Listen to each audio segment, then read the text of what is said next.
hear me now? Testing, testing. 1, 2, 3.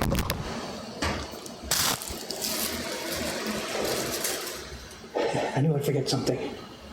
Camera 1, camera 2, audio, there it is. Thank you guys, good. Yes, paper is out, 3 packs, 3 packs. You can see we're doing it today, finally. I think everything else off my desk is cleared out for a while, for a few days anyway. And I can get back to this job. I can get back to this. I'm not sure what the next interruptions are going to be, but for the next few days, I think I'm clear. I can spend time on this job, so. We should see over the next few streams, today and the first ones of next week, we should just see some carving. Mic gain. Oh yeah, it's set for the YouTube. I got it. Gain down. Testing. 1, 2, 3. Are we okay now? So many things to remember. I'm sorry. What I need, I really should do this instead of just talking about it. I need one of those, like a pilot's checklist, like they do right before taking off. I need a pilot's checklist. There's no question about it.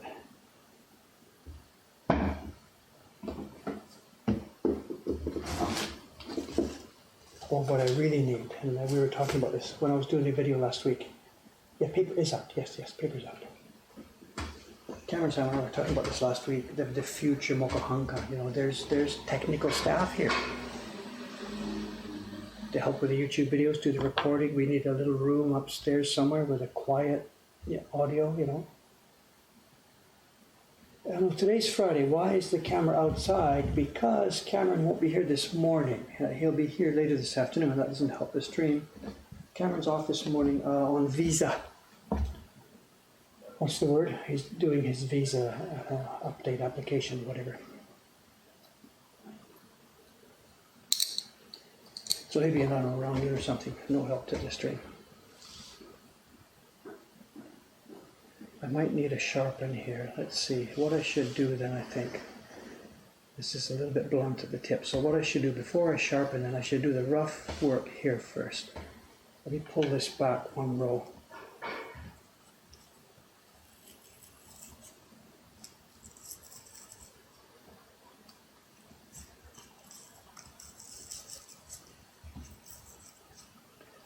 I don't want to tear this off and expose the whole thing, because as I'm carving and doing it, my hand rubs on the surface of this and it sort of decays bit by bit, the lettering that's there. So the best thing for me to do is just leave it all on there and take it off bit by bit by bit. So what I'll do now, I'll expose in the next row, then we'll do our rough carving to do around the outside of the row, then sharpen, and then do some of the finished carving.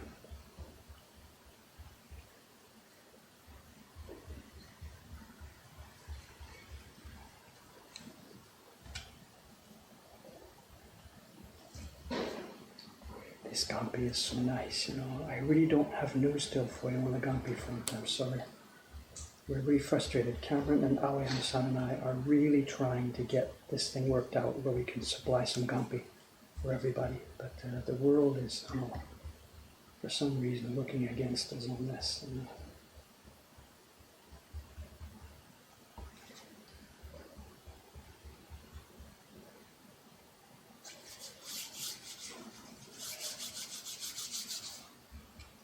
Okay, here we go. 1 more row is exposed, so let's rough cut it.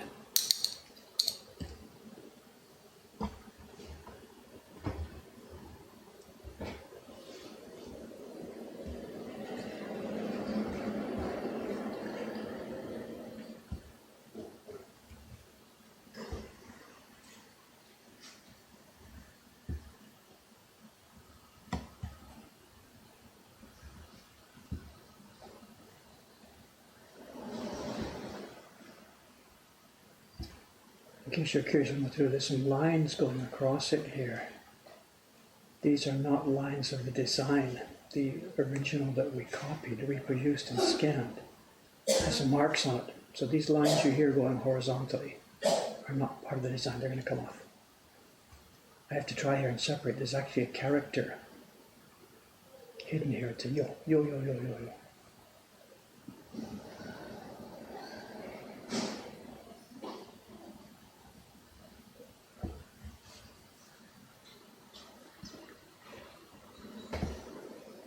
it's backward, isn't it?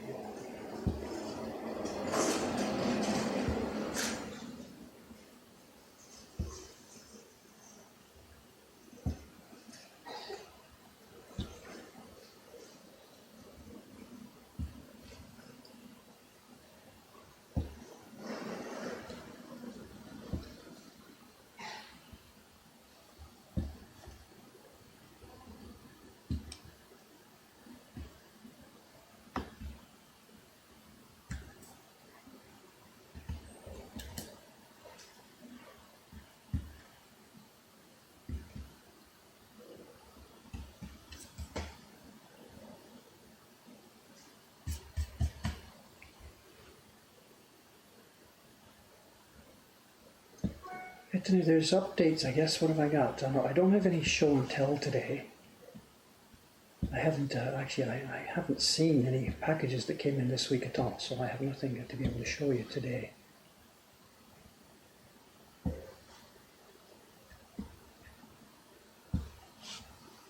But there are some verbal updates on the cat project, the Neko Hake. I'd been a bit iffy about that over the past couple of weeks because of what happened when we set it up, the cat project. What is it, about a month ago now? I don't remember exactly, Neko Hake. We set it up. Over the first couple of days, we got hundreds of responses, some really quite trivial ones, but also some really well thought out, interesting ones. And then it changed, and over the next couple of weeks, we got a lot of not much that was really very interesting. A few ones in the middle here and there that were okay. But in general, the quality sort of went down quite a bit. I was wondering, is that it? The only people who are interested have already sent in their events, and that's all I'm going to get. And it wasn't looking so good. And I was thinking about Plan B, starting to do another round of encouraging and getting people to participate. But having said that, when I looked at the results again last night to get myself up to date, I see that there's a bunch of really, really interesting,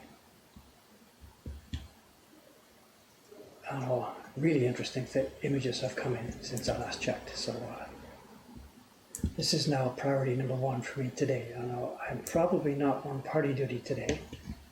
And as soon as I get the stream done with, Cameron and I have some work to do on the payday stuff. Today is payday, although I think he's mostly got it worked out.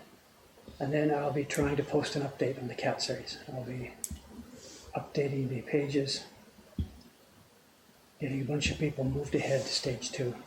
And I'm feeling much more confident about it today than I was a week ago. There's some images that have come in that just whatever. Some of them are just make me laugh, and some of them are, wow, look what's going on here.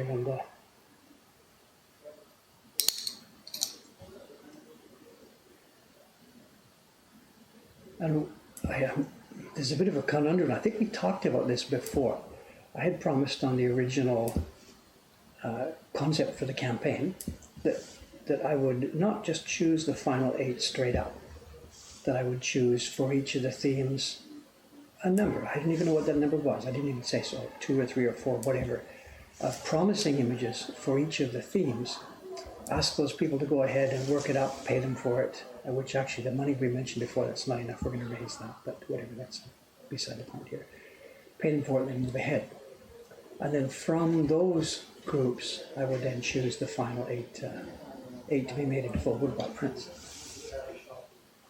But what I didn't think about was that what would happen if, for some specific theme, if one of the entries was so strong, it was clearly, oh my God, that's the one we have got to do. What if that happens? Then what do I do? Do I also, for that same theme,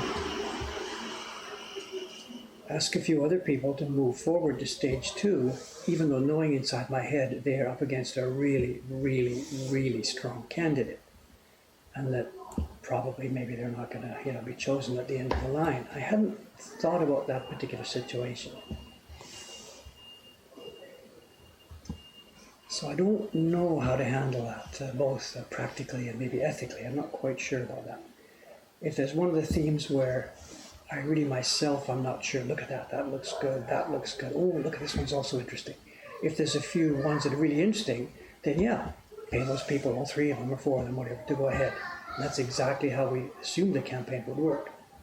But what do I do when one of them is so strong that it just blows everything else right out of the room? Do I not ask other people in that theme to go ahead? Because it would be a bit dishonest to make them think they're going to be chosen when there really is almost no chance of that. Any feedback on that would be appreciated. I'm not quite sure how to handle it myself. You know? Because there is one like that.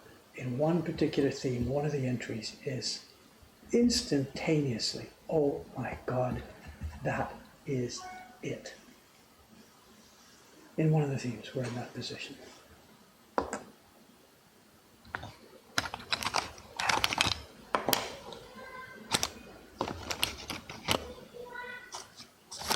Well, my tool, somebody has been in my toolbox, you know. In fact, I know they have, because when I sat down at my desk this morning, my, you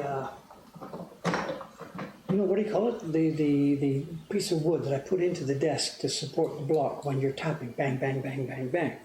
I always, of course, take it out when I'm finished and put it in my drawer here. When I came to the best desk this morning, it was in there. Somebody has been using my desk, and it was in on the left side, which means somebody right-handed has been sitting at this desk doing printing, doing carving work. I gotta get my Sherlock Holmes hat on.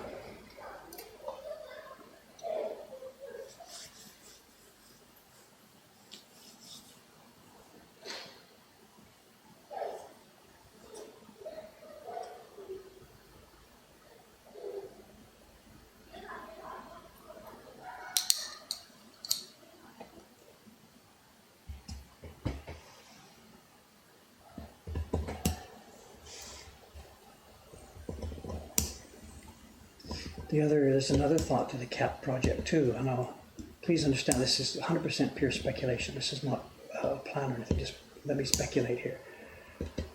Because there's been a lot of really good quality stuff, you know, my God, that's interesting, that's interesting, that's interesting. There's sort of, in that sense, more material that we need.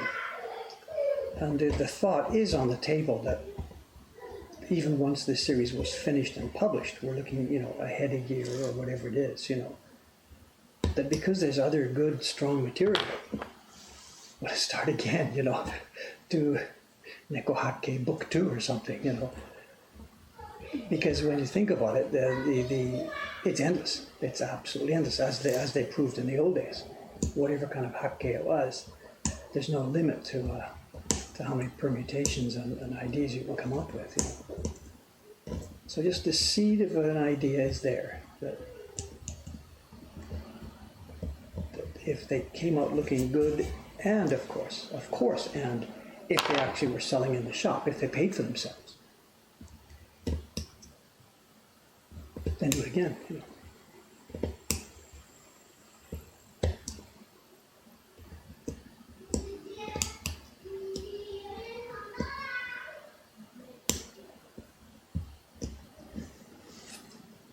So jealous of that idea, you know, the one I've been talking about. I'm sorry to tease you, you know, obviously I can't show you these things yet, I'm sorry. But I'm not trying to tease you, but that idea that came in, the one that, as I said, has simply dominated the rest in that particular category. When I saw it, it was...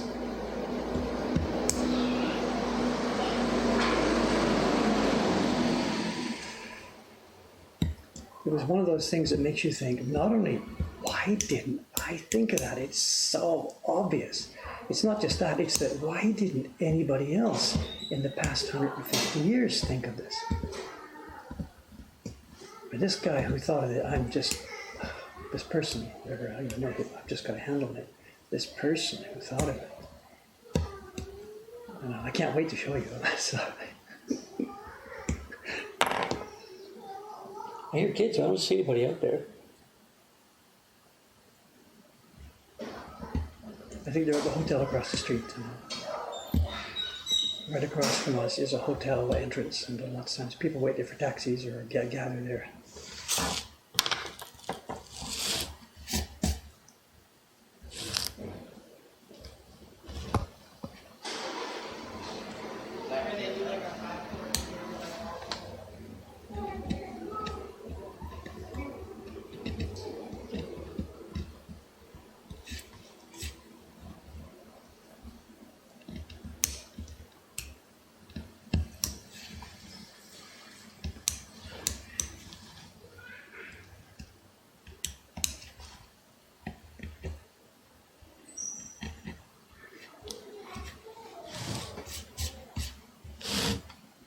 I mean, that's a rough clearing. For those of you who have not been seeing the earlier repetitions of this, what we're doing here, the calligraphy is in, line by line by line.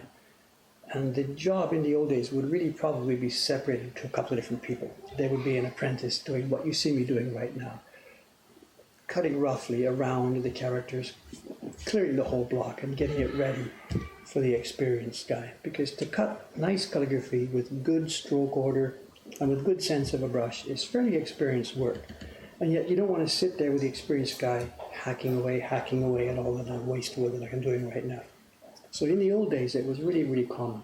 I say in the old days, up to the war or whatever.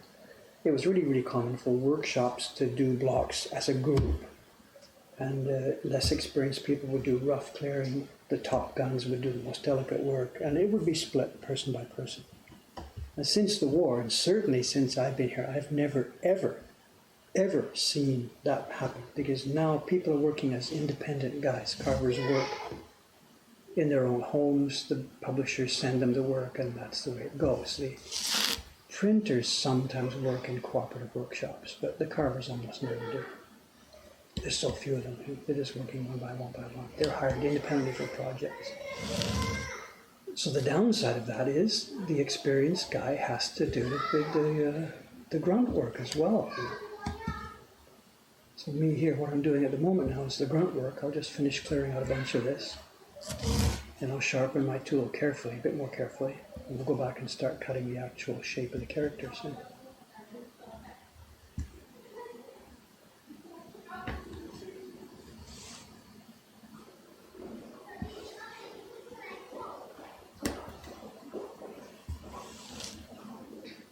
You can't come in and cut this calligraphy straight into a bare block, because to plunge the knife in deep enough to do the clearing would stress the wood on both sides of the knife. So what's happening now is I'm doing this clearing side. The wood on both sides of the cut, the waste and the retained wood, are being stressed quite a lot. And if that was the final retained line here, then it would balloon up at printing time. It would absorb water and expand again at printing time. So you want the final cuts to be a little more like shaving cuts, just like this, shaving off a little bit. Well, you'll see me in a few minutes when I start the actual lettering. When you shave it off, it doesn't stress the wood. So when you then start printing and throw water all over it, it doesn't expand. In that sense, I'm always a little tiny bit, I don't know, envious is the wrong word. The wood engravers, the people working in the Western technique, like Andy English in Britain. He doesn't use a knife, he uses a bureau on end-grain wood. But when he comes to his printing, he's going to be using an oil-based ink rolled on. It's not water that seeps down into the pores of the wood and would tend to expand it. Whereas we're always faced with that. For us, we're going to throw water on our blocks, and wood drinks water like crazy. And if it's been stressed, it will then expand.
I was chatting with my brother on Skype last night. He's in Germany right now.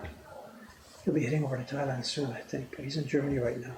And he was not complaining. He's not complaining, but he was talking about the heat wave. I guess Europe and many places in the world right now are some kind of staggering heat wave. And interesting enough, Japan hasn't, or at least the part of Japan where I live, hasn't had that. We've had a fairly cool start to our summer. Maybe it's coming, maybe we're going to get it soon, but at present we haven't had those strange numbers that I see from Europe and some places in America.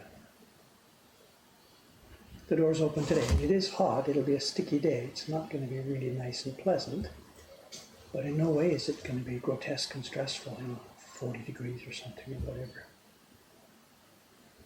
We've missed the worst of it here so far. Some parts of the country, I read in my paper yesterday, had lots of rain. Landslides, etc., but that's normal for June, July.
We're missing questions here, I think.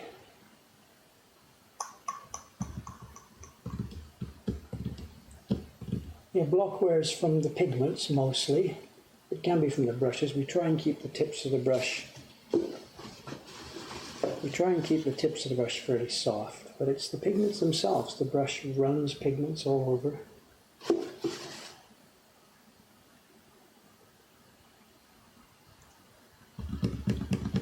The Instagram post for a week is Cameron's not doing some posts. I think what happened, Cameron was off for 2 weeks, and before he left, he set up a bunch of timed Instagram posts. So while he was away, Instagram stuff was being,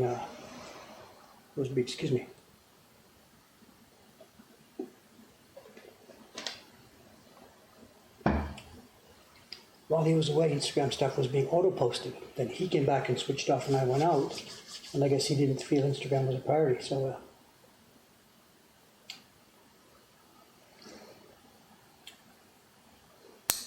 yeah, my brother's not in the south of Germany. He's in, I've never been there. I think it's somewhere up north. It's in the Ruhr, I think. It's a place called Bochum. And he said it's been stinky hot. Stinky hot. So. Okay, what's the next step here? Sharpening. Oh no, let's clear out some of this garbage first.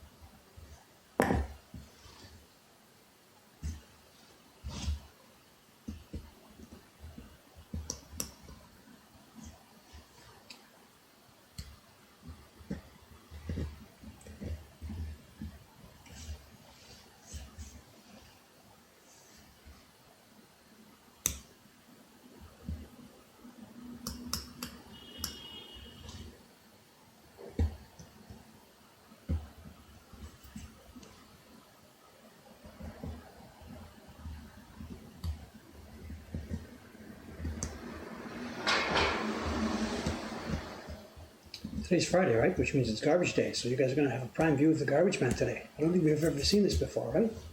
I had the camera outside on Saturdays when there's no garbage collection. So you're going to get it head on today. You'll see that truck come around the corner, the guys running behind it, in front of it.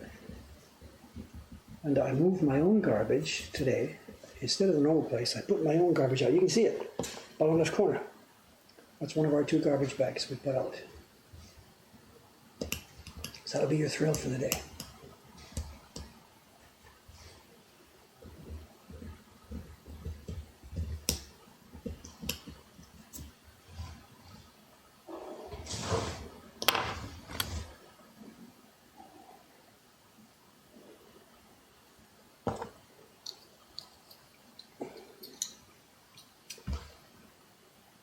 Any suggestions for conditioning brushes for those who can't get hold of shark skin? That's a tough one. That's a tough one. The easy, quick answer, and don't quote me on this, the easy, quick answer is sandpaper. But, sandpaper really does the wrong thing. Sandpaper just takes the shape of the hair, if you imagine as being a fat cylinder with a flat end, a hair that's just been cut. Right? It's a flat cylindrical shape. And sandpaper kind of takes that flat cylinder and tapers it down to a cone. If you're really, really careful with it.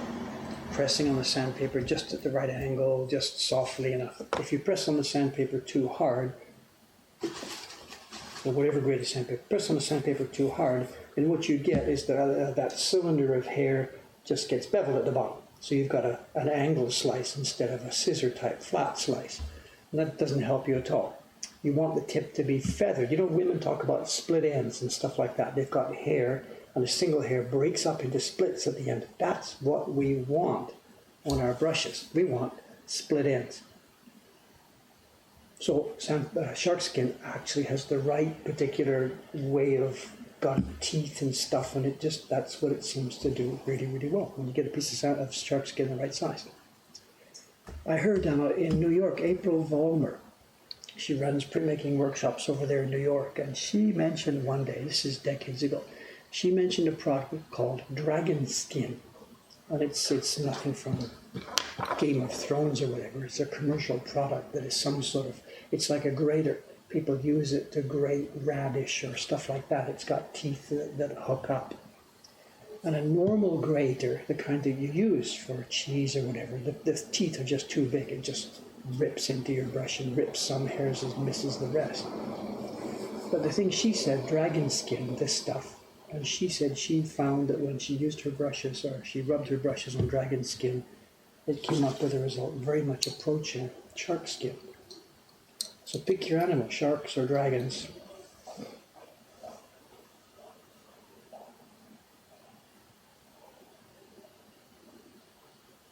You're seeing the stream at a quiet time. It's 8:30 in the morning. Last night, my God, they were at it last night. The place you're seeing, you see the yellow building in the distance there. There's a street in front going off to the left. It goes behind that red curtain. You see sometimes cars go up there. That's the famous Hoppy Doria Street. And Hoppy is the name of a brand of quasi beer that's sold here in Asakusa. And that's one of Tokyo's most famous bar streets. It's mostly outdoors. It's not like the Ginza or somewhere where all the bars are up in the buildings and you need your introductions and whatever. This is an outdoor, open, come on, bar street. All year long, they've got the curtains that they put around the stools on the outside to keep the rain off. Is that going to be visible? Okay, this is not going to be a long, involved sharpening. The tool is not broken. It's just, whatever, worn down a little bit. So I don't need any rough shaping. Let me see, do I need the... Oh, a couple of strokes only on the tough stone, a couple of strokes. But we don't need to grind this down. Before I do also, I should pull it out a bit more. I gotta do some maintenance on this, you know.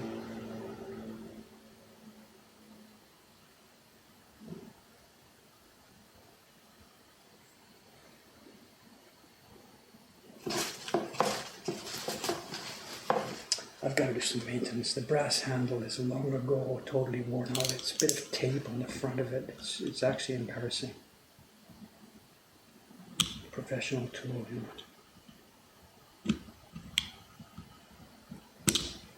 And because this handle that I'm using, the wooden handle, is so old and has had the blade replaced so many times, the slot inside now has become a bit expanded.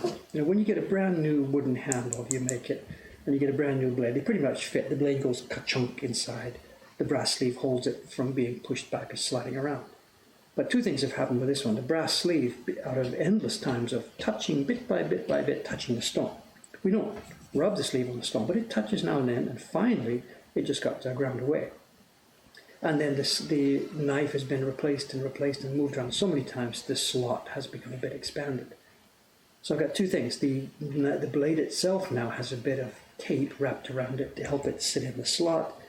And of course, as you can see, I've got some crummy tape to stop the sleeve from falling off. This is really not good, but it works. It works. Okay, 400 stone, we'll get a light touch up.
Weeks since I did this, weeks.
Dogfish. No idea. Nothing to lose, I guess. It'll need some preparation though, even you can't use the thing soft. The preparation, there's a web page in my woodblock.com website, in the encyclopedia there. This has been up for 25 years or so. There's a web page on there's a page on my website showing our preparation for a shark skin.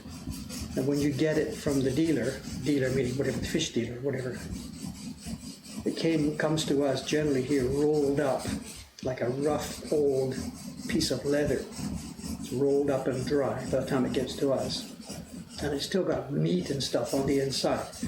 In the case of a shark, it's really difficult to scrape all the meat off, so they just rip what they want away from it, toss the rest aside. So when we get a shark skin here for mounting, it's an old dried piece of leather that is not ready for use at all. So for me, well again, there's a website, it's a webpage explaining this, into the bathtub for a couple of days to soak up.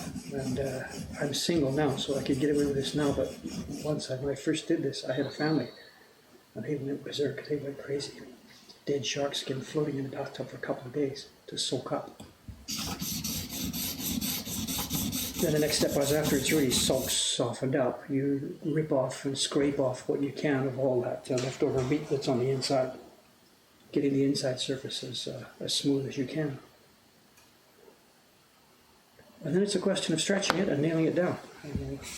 Stretch it as much as possible. You sort of do it like you're covering a old-fashioned chair or something. You nail down half of it, pull like crazy to stretch the rest, nail it down, glue the bottom.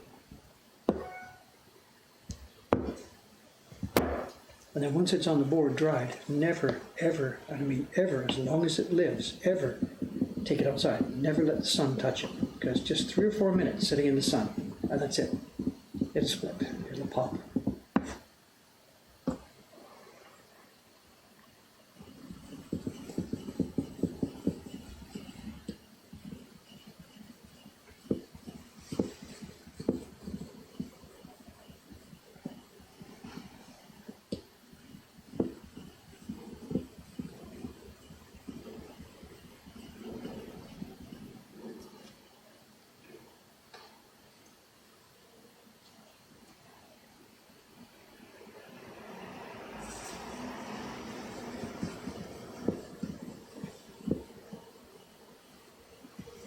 And there, here they come, here they come.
If I got the angle right, anyway, whatever, give it a try.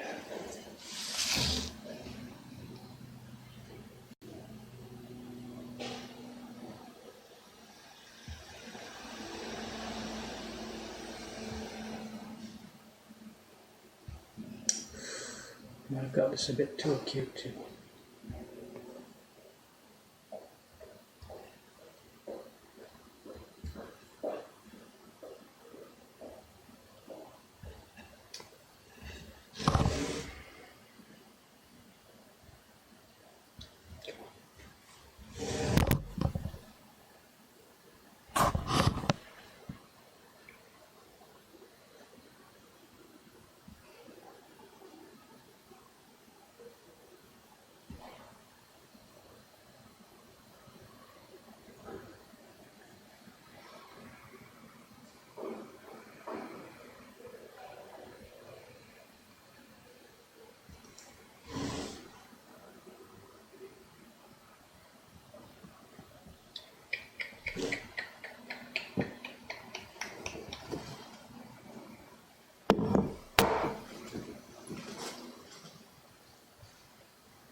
Sorry for the slow pace. It's going to take me a while to get back into this, you know.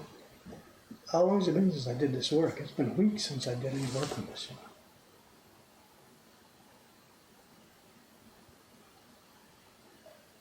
I remember doing one of the YouTube videos talking about this, you know, the musicians who after one day of not doing anything feel the difference and all that stuff. And here I am, weeks go by without me doing this.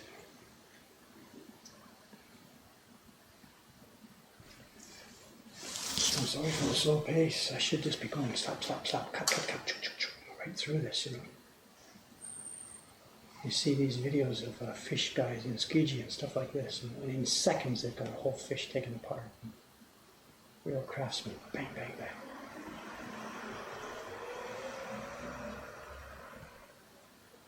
I'm embarrassed to be in the same classification.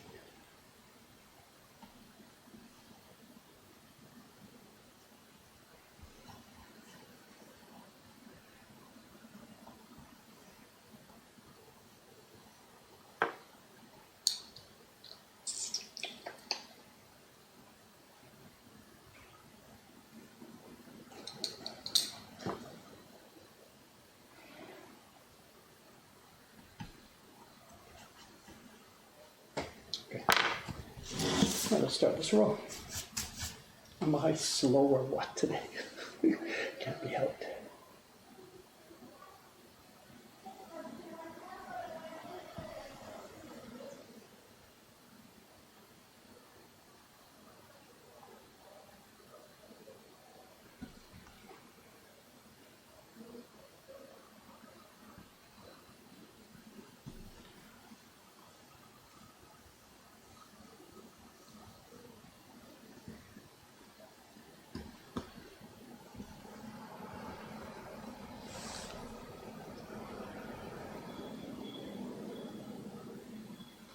The first print party today, booked at 10 o'clock. It's a group of Japanese ladies.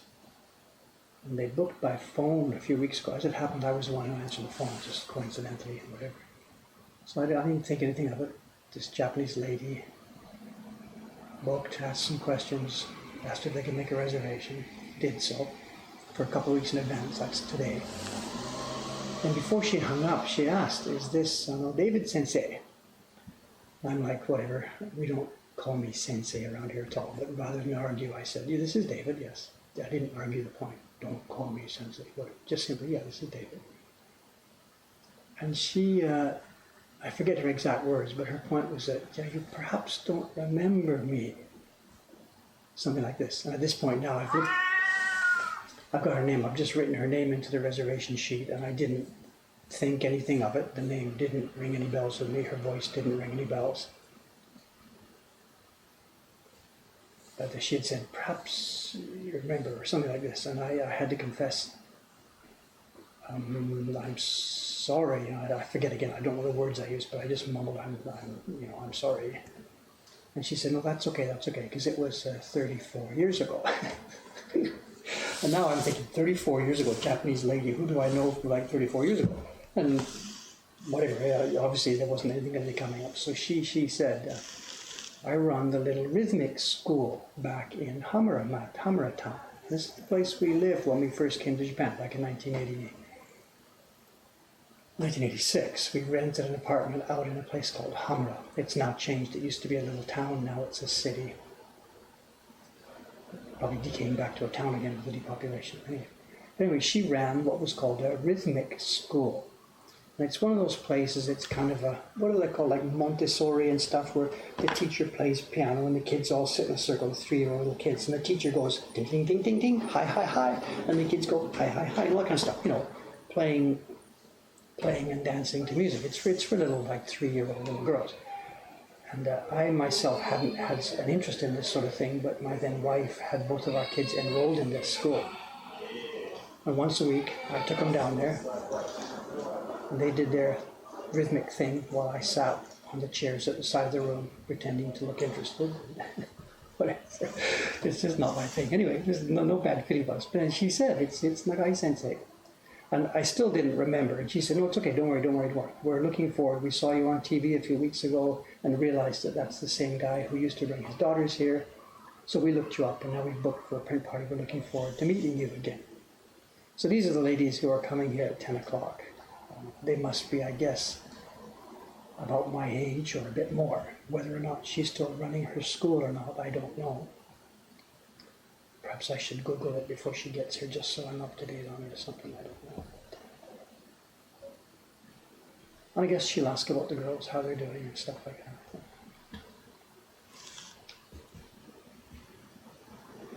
Yeah, 34 years, that's how long I've been here, 34 years.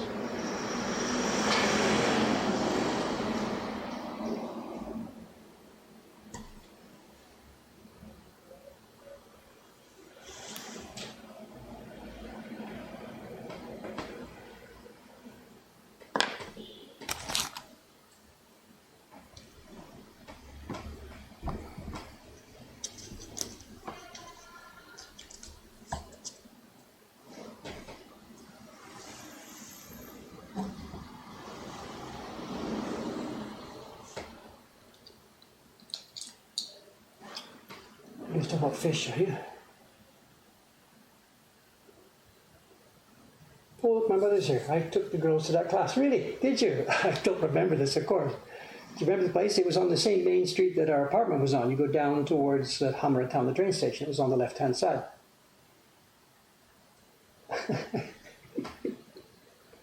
Yeah, I'll ask her about you. I'll tell her that I was chatting with my mother this morning, and she says she remembers. So.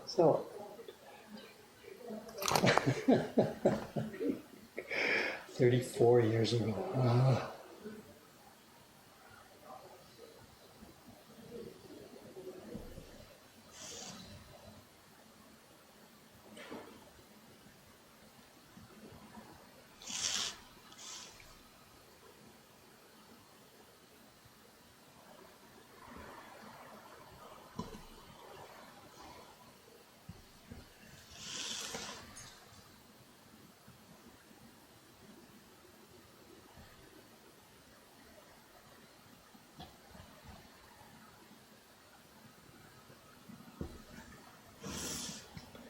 There's another little backstory to that place too. I'm really curious. There was a young Canadian friend of mine, a young guy, who was also in Japan around this time. I came here in 1986, and he must have come here, I don't know, a couple of years later, 88 or something like that. I don't remember exactly. This is all history now. He's long back in Canada. But during the time he was here, he had no partner and sort of was thinking about maybe looking for a partner or whatever, and wasn't having much of a chance at meeting girls, whatever. And as it happened, one of the young girls who was in this rhythmic school was sort of looking for a partner and blah, blah, blah. And you can see where this is going. So we actually, and this is not something strange or unusual, we did the thing that older adults are supposed to do, is you arrange a sort of meeting between these two people. Something casual in a coffee shop, just meet up. A friend of mine will be there, No face-to-face, do you want to get married or something like this? Nothing, just simply a chance to meet, whatever, And we did, and he came over to visit us, and it was arranged that she would also visit us at the same time, just so they could suss each other out without having to make any, commitment to even meeting or anything, so whatever. And we had the meeting. I don't even remember where, a restaurant or our house. I don't remember at all the details. We had the meeting. And when I spoke to him later, he's like, oh my God, I think I'm going to die. Is there any way I can meet her again, Unfortunately, from the other side, she was not interested in this. So there it went. It died on the vine right there.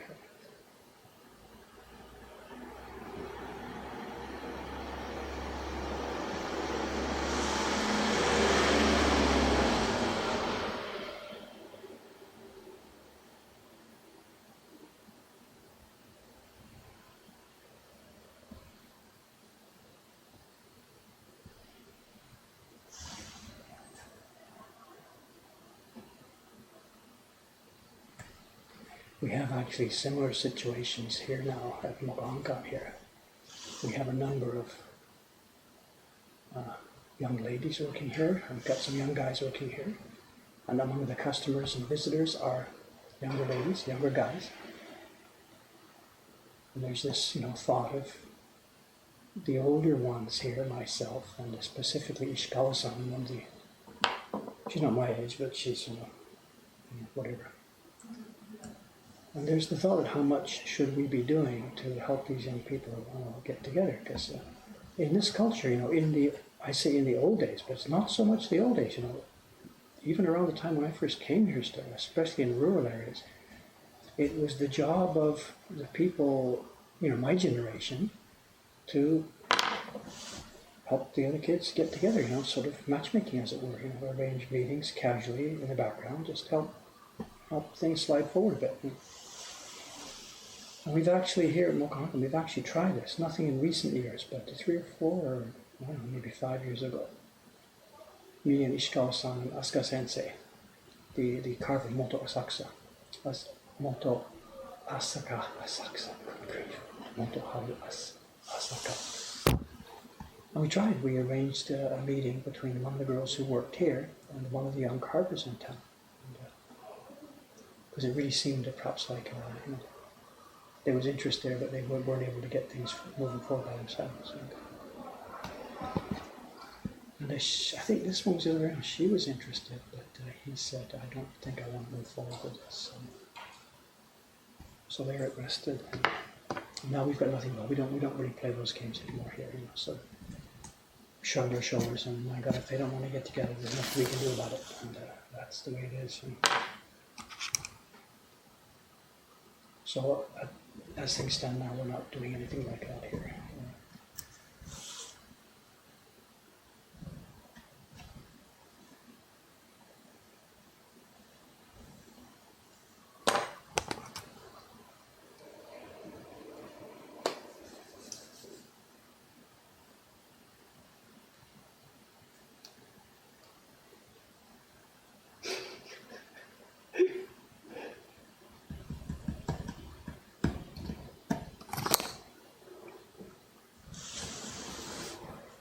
Here in Japan, it's not a trivial question at the moment.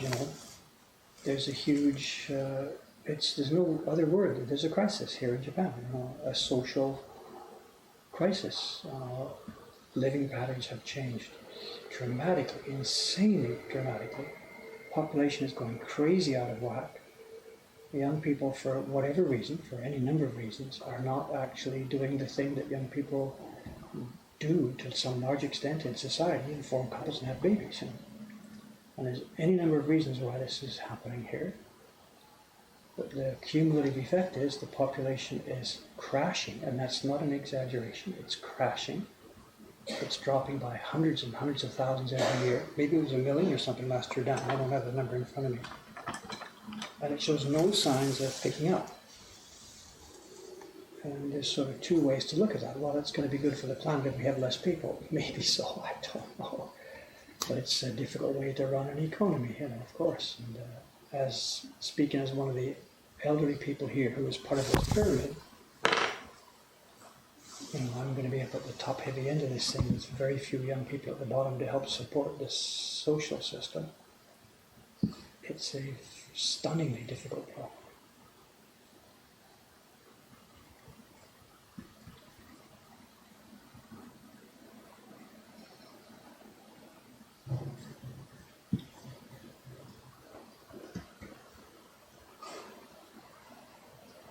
The frustrating part of it is, it's easy to shrug and say, well, if the kids don't want to get married, that's fine. The social system is too difficult for it.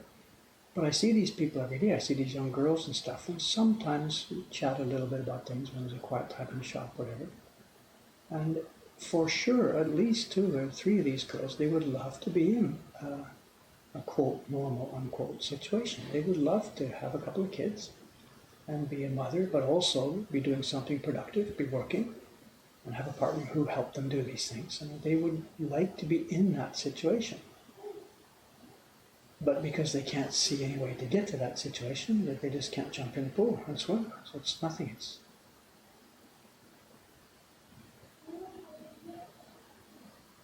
From the girl's point of view, if they chose a guy who can deliver a good living for the family, in other words, he works for a major company, then they will never see him. And if they choose a guy who will help them with the kids and who will be part of her life, he won't be earning enough money to make a living.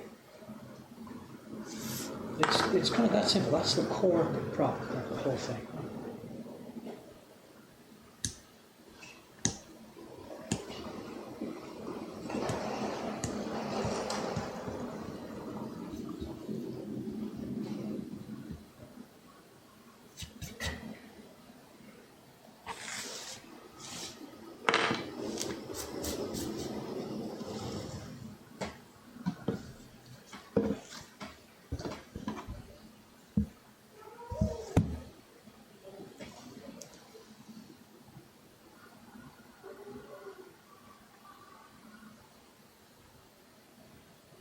I'm going to be careful. We've got some issues here. As I said, there's these lines that have been scribbled on the book that I've copied through here. So some of them are clearly understandable. This horizontal line is not part of it. But what about this line? This to me very much looks like part of that calligraphy. But the character is repeated. We can see the shape. It doesn't have this tail on it.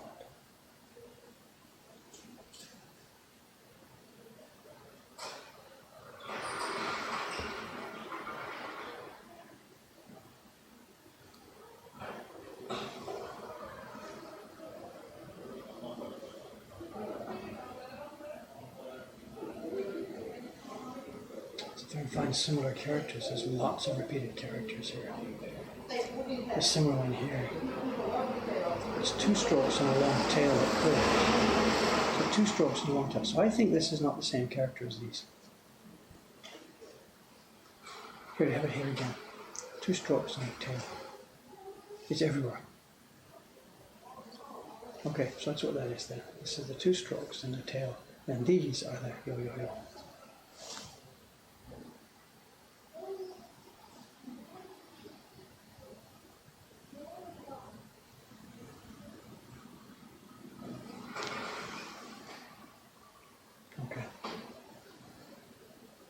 Let's separate these and do them separately.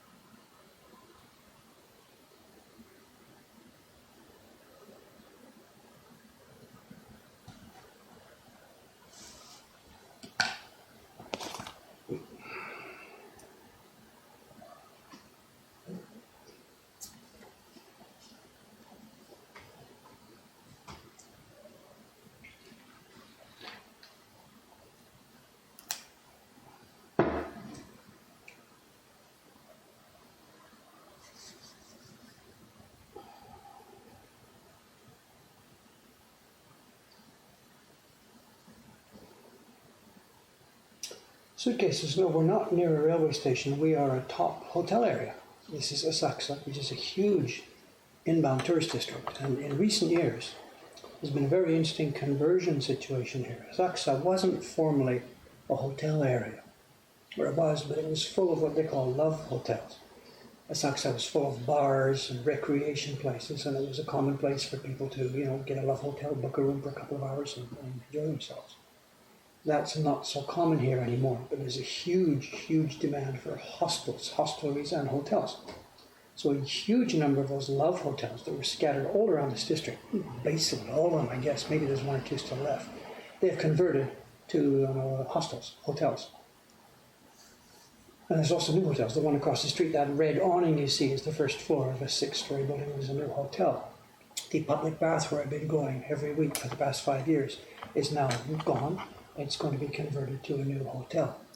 The pressure on all the land around here now is huge, and people who have marginal businesses cut it, sell, build up, hotel. So that's why you're seeing the suitcases. These are people at this time of day probably mostly heading out to the airport.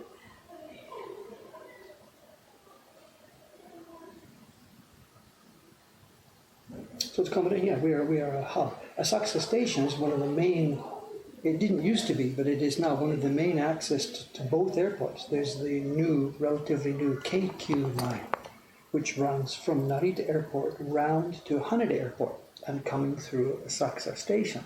The Tokyo Metro Asakusa line, Asakusa Station, not the Ginza line. So from here we have direct access to both airports. It's fantastic.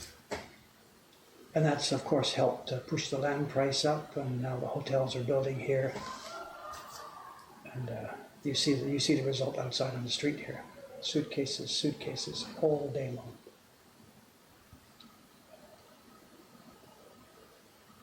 It's part of the soundtrack of this city here now. That trolley sound trundling down the road.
It's good for our business. It's why we are here. 5+ years ago, I saw these trends. I'm not the best businessman in town, but there were constant stories in my newspaper about the inbound tourism going up and the projections of Narita traffic and stuff like this, and the huge number of people from what used to be third world countries, the Indonesias, Malaysias, Chinas, whatever, all people that never traveled before, but were now being put into the global travel business. And the number of people coming to Japan was clearly on a staggering upturn. This is 2012. We had cash to burn from the success of the Ukiyo Heroes project. We needed to do something with it. If I just kept the money, I would lose it in taxes. So we needed an investment project. We had printers coming to my Ome workshop every day, and I was paying their transportation fee from Tokyo, which I have to do. Employers pay all transportation costs in Japan. So just adding up all these things, it made sense to scout out a location in Tokyo, open what we thought was just going to be really a workroom, a place where our printers could work and we could maybe show a few prints. And here we are now, 5 years later, riding this tiger. Best decision I ever made, I guess.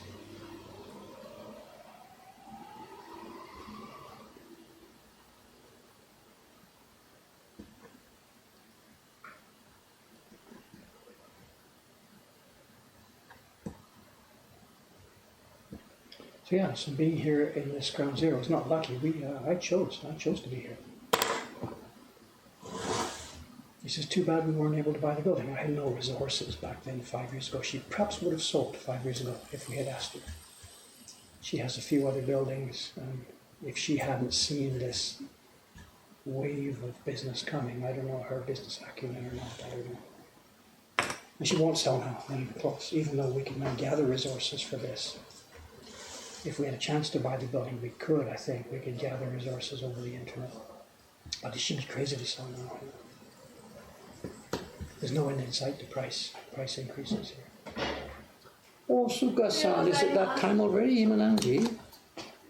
9時8分。そっかそっかそっか。はい、おはようございます。今日は生放送中ですか？そうです。今生放送中。If I turn the camera right here, this is Suga-san. おはようござい One ま of the す。 pictures she's working on. 今 JJ JJ やってます。 8番でしょ？ 8番。そう、茶畑。茶畑、やってます。問題なく？問題なく、はい、今やってます。そう今日キャメロンさんが午前中午前中いない？午後来る。ね。そう。あ、で、そっか。で、今朝キャメロンさんからメールもらって、今日午前中ミートだって言って、でも弁慶橋そしたら出しとけばよかったと思って、私もキャメロンさんから今朝メール来たから、だからでも朝は髪切ろうかなと思って。自転車症状のあ、そうか。髪用意してある。用意してあります。はい、ありがとうございます。そこまで考えなかった。私もキャメロンさんもみんな、またありがとうございます。すみません。problem. Not a major problem, but problem. Cameron is off this morning, as I said. He's doing his visa stuff, and he'll be back this afternoon. But we didn't coordinate the two of them. What's been happening during the past week while she's been working on the Japan Journey August print? Cameron's been up there filming every step of it. He's preparing the next YouTube video. It's not a David's Choice video, it's just the next Mokohankan video. And what they've done is, because he doesn't come on the weekends and she does, she has two prints running at the same time, simultaneously. And she's got the mark on the freezer door to tell me in the morning which one to pick out and which one for Cameron to pick out during the last week. And today I looked at the mark and it said pick out the tea field print. But Cameron's not going to be here this morning. So she's now thinking what to do. He's coming this afternoon. She can't start work because he wants to film it. He doesn't film every minute of her work, but they want to try and get a good video made up of all the steps it takes to make this print. But he's not here this morning. So she's just asking me right now, what's the best thing to do here? She can hunt around upstairs at the moment now and try and find some other work to do this morning, some maintenance work. She talked about cutting some paper, and perhaps she could tie some barons. It's too bad though. It's for her. It's not a good. It's going to just waste time for her until Cameron gets here. So if I had known about this, I would have pulled out the other paper pack that she's got, the non-Cameron Day paper pack. But I didn't know about this, or I didn't put two and two together.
thinking about that the application for the cats. I'm sorry, every time I think about it, I can't help but laugh. I'm sorry to tease you. It's not fair, but have you tried thawing paper in the microwave? Yeah, I know. Not no, because of course the size issue. We could. The way we do it at the moment, of course, we've got the freezer compartment of a small household fridge freezer. So the paper is spread out about like normal newspaper, half sheet of newspaper size. So as we have it right now, it wouldn't go in the microwave. But yeah, I suppose if we were thinking about this in advance, if we packed it into a smaller shaped physical package, it could go in the microwave. I'm a little bit leery about that, in that if we go back to when I was first doing this freezing and stuff, and this is whatever, 20 odd plus years ago, the workshop I was in before, I lived in Hamara, and it was a south-facing room. And I had the idea that, okay, it's good, we get a nice warm sun coming in. What I'll do is I'll take the package out of the freezer, put it down in the patch of sun, and an hour later we'll be ready to go and start printing. So I did this, and I don't remember the exact details of this, how many minutes, what, this, blah, blah, blah, whatever. But that batch of paper went extremely moldy. And it was moldy on the outside group, like the group that would have been exposed to the sun as I flipped it over. So I'm really leery about having parts of this paper subject to a nice, warm, hot temperature. I guess it was prime material, and I helped encourage growing that mold or whatever it was. I don't know. This is not a scientific test that happened. Just I found out that when I tried to artificially warm up the paper, that's the first time I ever tried to do that. That was the batch that really went moldy on me. So I'm a little bit hesitant to do this. And again, as I said, I'm sorry, this is anecdotal. This is not scientific.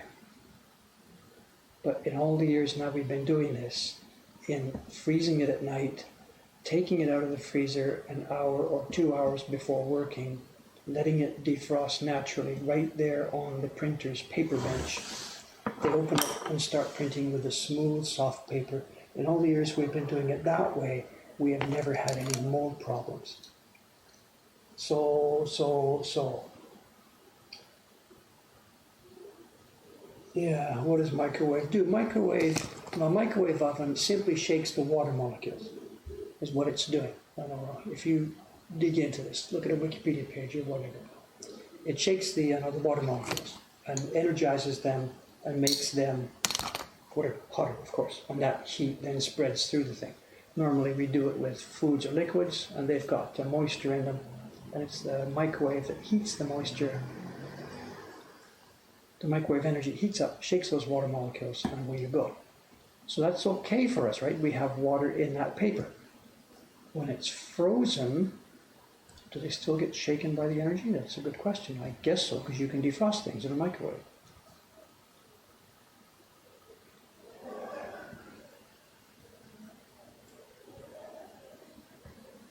Well, I suppose it could easily be tested, but again, because we're in a production environment and we've got a process that works quite well, I'm a little bit hesitant to mess around with it.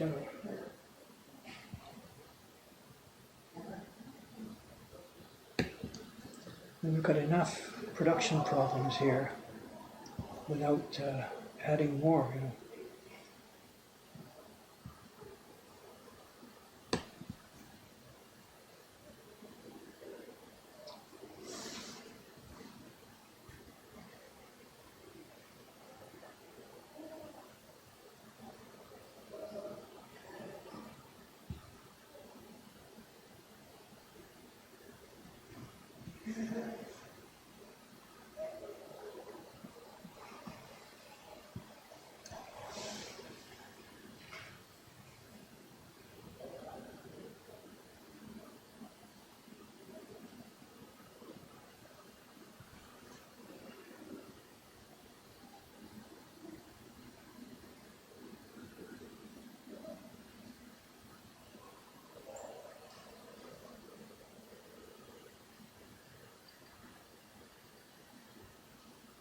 How are we doing for time? We're still okay? What is it? 9, 18, a few more minutes. Okay, as I said, there's no show and tell today, I'm sorry. We'll just carve a bit more and then wrap it up.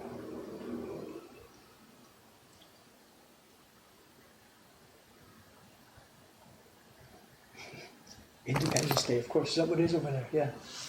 Soka, July the 5th here.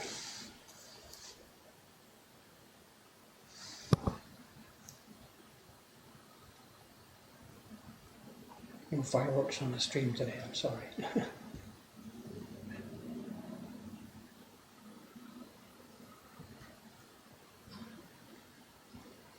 Maybe if I forgot to take Ishikawa-san's paper pack out and she showed up, then we can have some fireworks. But her pack is out. I took her pack out this morning. So.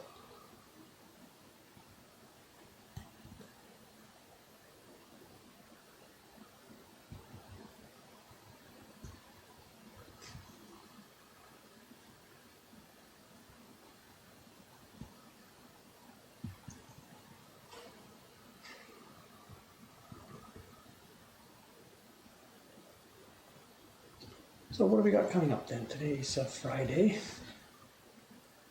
Stream will be down for the weekend, of course. I've got lots and lots of different things to do. I've got a real backlog of work on my desk now, a real backlog of work. And we'll be back here Monday morning. And at the moment, as far as I can see the content of my job for the next couple of weeks, I'll probably be continuing with this calligraphy carving. I would really like to just charge through it line by line. How many lines have we got left here? 1, 2, 3, 4, 5, 6, 7, 8 main lines, and then where's another small batch of the group down at the bottom. So I can't say I'm nearly finished, that's not true, but I really, really would like to charge ahead to get this thing done. Get some test printing done on this thing, and then get it out into the world, and then get back to my other project, the arts prints. Remember the two boys, the calligraphy design, the two boys on the inkstone?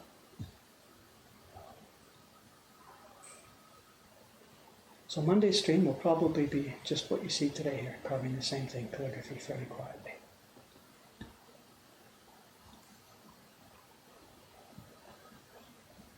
Hopefully a little bit faster if I can get up to speed here.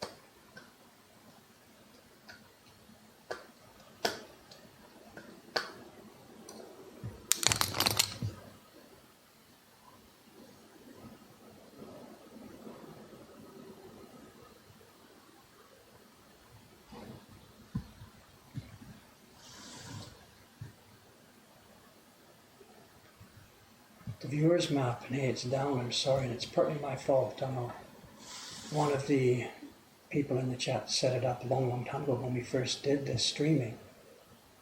And it was sort of a, what do you call it, a shareware deal, I forget, he put the data in, it was a free trial or something for a couple of months, whatever, I forget, or up until 100 pins, or I don't know the details of what it was.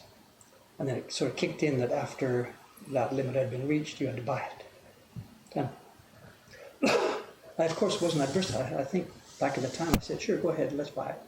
But the number came up, and it was something that seemed quite silly. It was like, I forget, $40, $50 a month to run this map. And I thought, wait, $50 a month? I think we can use our funds a bit better than that. So I think I asked him to just hold on for a minute until we sort out a better solution for this. Using Google Maps, or I'll roll my own or something, And then it just simply, I hadn't picked it up and run with it. So the map at the moment is disabled. And it's just waiting for me or somebody, whatever, to grab at it and look for a better solution, something more practical that wouldn't be wasting people's money, And as I said, I'll happily sponsor it and pay for it as long as it's something that seems a reasonable way to use our funds, So that's all I remember at the moment. It's more than a year now since this happened, so I don't remember the detail.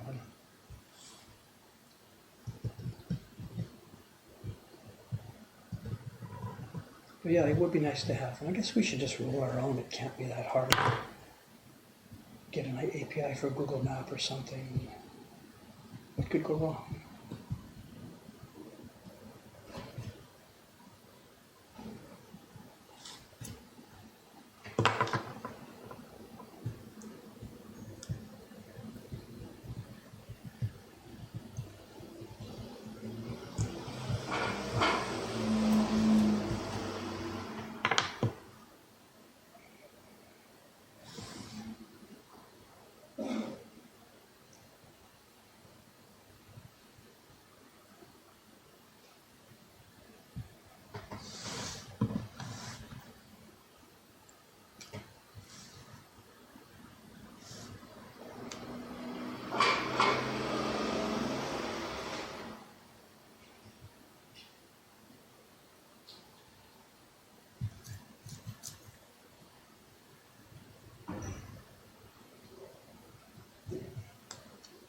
There's the stairway door, so staff must be getting here.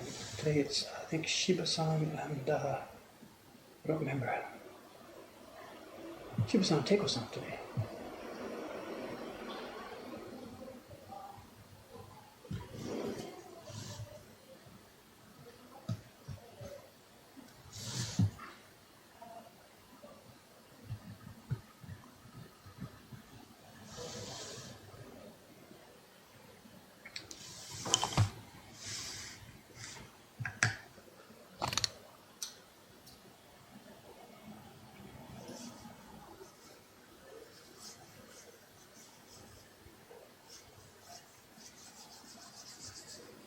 Yeah, repairs are no problem. I think there's actually a nick somewhere back here. I can't remember where it is now. When I was doing the rough clearing, I cut too far and banged one of the other characters. So we may be. I've saved it for the end. You know, it doesn't make sense to do repairs one at a time. When you're on a block, if you've nicked a couple of places, you save them up for the end and then repair them all at once. So we may actually, by the time we get to the end of this, have a couple of repairs. And it's really, really simple what you'll see me do. Because this stuff is all intertwined. If it's, whatever, just making this up, for example, whatever. If it was this one that was chipped or something. You don't try and put a little tiny triangle of wood. We just drill out. Just drill with an actual drill, but zoom, drill in, drive a piece of wood inside, and then carve on top of that insert. So it's actually kind of simple. If I had some massive problem, if I'd been slicing, oops, slide, and took out a dozen characters, then we have a problem. I've got to insert a long, thin piece of wood and go from there. Okay, here we are. We've come to the end of this, I think. I'm sorry it's been so quiet and low-key today, but whatever, that's what this work is. When we were doing this earlier, a few weeks back, I was actually doing about one whole line a day, and I hadn't been able to do that today. I'm sorry. I've been off this now for a few weeks, and it takes time to get back in harness. So let's shut this down, 9:26. Thank you for watching. I'll be back here now Monday morning, same time, same station, probably doing exactly the same thing, picking up on this character right where I left off on Monday morning. The outside camera will be inside, and friend Cameron will, I believe, be here to ride side saddle and chat with you. So thanks again. Thanks. It's been a nice way for me to get back into harness here. A quiet, stress-free, easy stream. I look forward to reading the comments later. I certainly didn't catch everything here. And the comments on the new YouTube video. It's embarrassing. Totally it's embarrassing. It's embarrassing, how people could write some of the things they write. Not in a bad way. They're such super polite things, Anyway, I'm out of here. See you Monday. Thanks again. Watch it. What do we do here? First, it's been a long time since I've done this. One camera down.